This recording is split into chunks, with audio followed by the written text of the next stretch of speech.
Hello bachcho, let's read the question. Question says the states reason for the following. Monochloroethanoic acid is weaker acid than the dichloroethanoic acid. So here the key concept is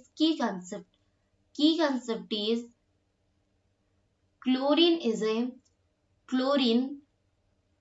is a electron withdrawing group. Electron withdrawing group.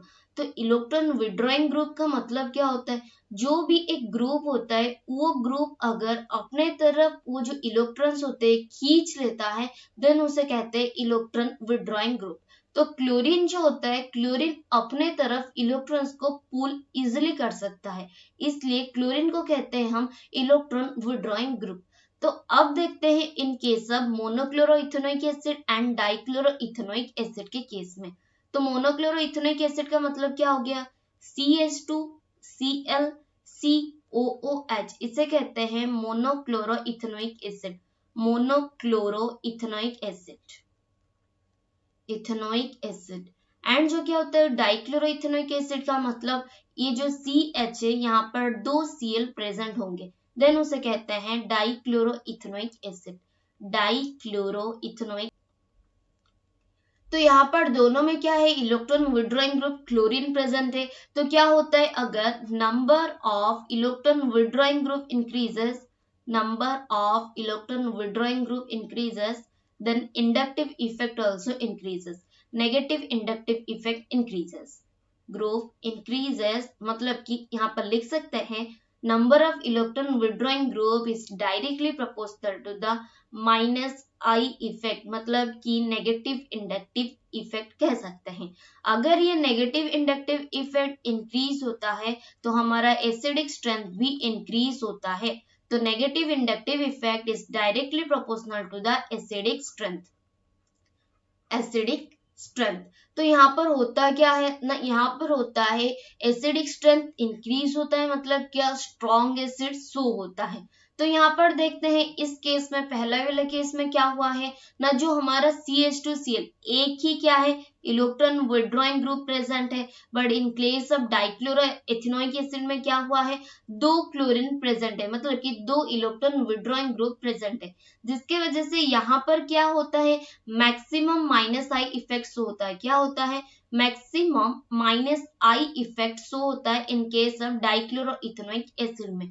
But यहाँ पर क्या है एक ही electron withdrawing group present होने की वजह से as compare to dichloroethanoic acid monochloroethanoic acid में मिनिमम क्या होता है, minimum minus I effect show होता है, जिसके वजह से क्या हो जाता है ये जो हमारा मोनोक्लोरोइथेनोइक एसिड होता है वहां वो जो होता है क्या वीक एसिड होता है, एंड डाइक्लोरोइथेनोइक एसिड क्या हो जाता है स्ट्रॉन्ग एसिड हो जाता है। तो यहाँ पर रीजन क्या होता है ना, रीजन होता है मोनोक्लोरोइथेनोइक acid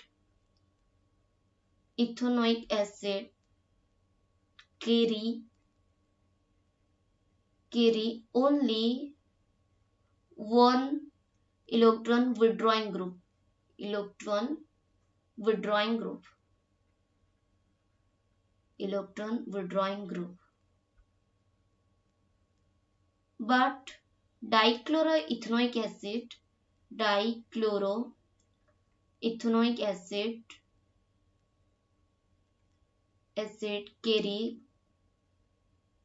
carries two electron withdrawing group, that is electron withdrawing group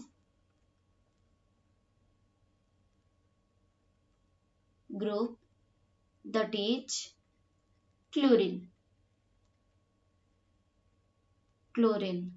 due to which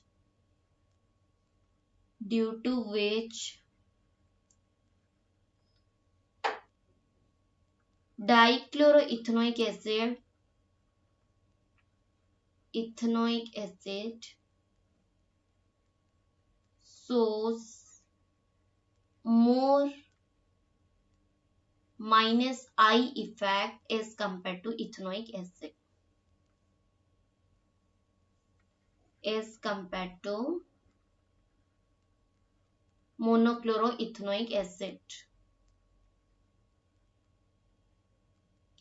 ethanoic acid।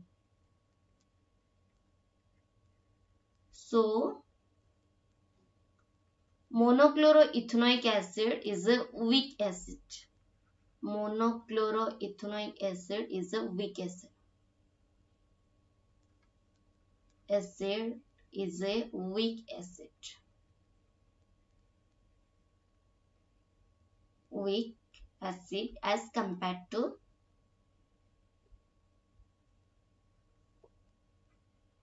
dichloroethanoic acid.